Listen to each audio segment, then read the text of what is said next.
Shalom semuanya, puji Tuhan, kita bersyukur kepada Tuhan untuk kasih setia dan pemeliharaan Tuhan khususnya pada hari ini, hari kedua dalam bulan Maret di tahun 2024, dan hari ini adalah hari Sabtu weekend di mana kita sudah spend time dengan keluarga, dengan teman-teman, dengan orang-orang yang kita kasihi, atau melakukan berbagai macam aktivitas, termasuk mungkin relaksasi setelah satu minggu bekerja. Kita bersyukur pada malam hari ini kembali kita siap untuk beristirahat tentunya, untuk memulihkan tubuh kita, dan besok siap untuk beribadah. Baik, renungan malam pada hari ini diambil dari ayat hafalan kita yang cukup terkenal. Saya senang sekali ayat ini untuk mengingatkan diri saya juga, dan saya berharap kita semua akan diberkati melalui ayat ini yang diambil dari Kolose pasal 3 ayat yang pertama yang berbunyi demikian. Karena itu, kalau kamu dibangkitkan bersama dengan Kristus, carilah perkara yang di atas di mana Kristus ada, duduk di sebelah kanan Allah. Hari ini kita diingatkan melalui renungan ini untuk memikirkan perkara-perkara yang di atas, bukan perkara-perkara yang di bumi. Apa yang dimaksud dengan perkara di atas ini? Sebelum kita masuk ke sana, kita harus melihat pasal 2 sebelumnya, dan kalau kita perhatikan di dalam pasal 2, Rasul Paulus yang menulis kepada jemaat di Kolose itu menyatakan bagaimana kepenuhan hidup di dalam Kristus. Kita yang sudah percaya kepada Yesus sebagai Tuhan dan Juru Selamat, hidup kita harus tetap berpadanan dan tetap tinggal di dalam Dia. Lalu di dalam pasal yang kedua ayat 16 sampai 34, pasal 2 ayat 16 sampai pasal 3 ayat 4, Paulus menyatakan mengenai carilah perkara yang di atas. Dan kalau kita perhatikan ayat-ayat ini berbicara mengenai ada orang yang begitu terikat dengan legalisme sehingga masih percaya kepada hari Sabat, jangan makan ini, jangan lihat itu, menonjolkan pengalaman-pengalaman rohani seperti penglihatan dan lain sebagainya. Nah, Paulus mengingatkan bahwa kita semua harus meninggalkan semua itu dan mulai memandang dan mengarahkan pandangan kita kepada perkara-perkara yang di atas. Mengapa kita harus mengarahkan hati kita kepada perkara-perkara yang di atas? Karena kita sudah dibangkitkan bersama dengan Kristus. Itu berarti ini berbicara mengenai sorga kekal.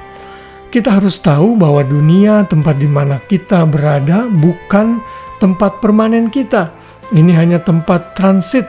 Tempat permanen kita ada di sorga kekal. Saat kita diubahkan menerima tubuh kemuliaan dalam kebangkitan, maka disitulah kita akan berdiam bersama-sama dengan Kristus. Di mana Kristus berada, kita pun akan berada. Kristus duduk di sebelah kanan Bapa, dan kita akan memerintah bersama-sama dengan Dia. Inilah perkara yang di atas yang dimaksudkan, artinya memikirkan perkara-perkara sorgawi, bukan hanya perkara-perkara duniawi saja. Ayat 3 diulang lagi, pikirkanlah perkara yang di atas, bukan yang di bumi. Jadi sebelum kita beristirahat malam ini, coba ingat-ingat, apakah hidup kita saat ini terlalu fokus dengan dunia ini? Kita terlalu fokus mencari harta benda yang berlebihan sehingga kita lupa akan kehidupan keluarga, lupa akan pelayanan, lupa akan beribadah, dan lain sebagainya. Bila kita seperti itu, maka hidup kita tidak mengutamakan dan memikirkan hal-hal yang di atas. Memikirkan hal-hal yang di atas juga berarti kita melakukan hal-hal yang berguna untuk kekekalan, sama seperti kita berinvestasi. Saat kita melayani, berbuat baik, berdoa, membaca Alkitab, mendengarkan renungan seperti ini, dan melakukan serangkaian pekerjaan untuk kemuliaan Tuhan, itu berarti kita sedang memikirkan perkara-perkara yang di atas. Karena semua itu akan diperhitungkan oleh Tuhan. Nah, hari ini biar kita semua diingatkan lagi, agar kita tidak hanya sibuk memikirkan apa yang di bumi. Oh, kapan saya akan holiday? Oh, kapan saya akan naik jabatan? Oh, kapan saya akan beli mobil baru, rumah baru, dan lain sebagainya.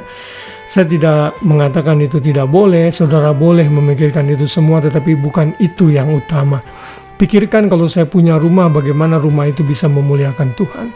Pikirkan bagaimana kalau saya membeli mobil baru, apakah mobil itu berguna bagi pekerjaan Tuhan dan memuliakan Tuhan. Itu hanya contoh-contoh sederhana yang kita bisa aplikasikan dalam kehidupan kita. Dan biarlah firman ini tertanam kuat di hati kita dan kita makin terus memikirkan perkara yang di atas, terutama sebelum kita tidur. Pikirkanlah keberadaan Tuhan yang sudah memelihara kita dan mengucap syukurlah. Dengan merenungkan firman seperti ini, berdoa, saudara sedang melakukan hal-hal yang berguna untuk kekekalan. Selamat malam, selamat beristirahat. Kiranya Tuhan Yesus menyertai kita, kasih Kristus memenuhi hati dan pikiran kita, sehingga kita bisa tidur dan beristirahat dalam damai sejahtera Tuhan. Dan esok hari kita siap untuk bangun, untuk beribadah, mencari wajah Tuhan. Tuhan Yesus memberkati kita semua. Shalom.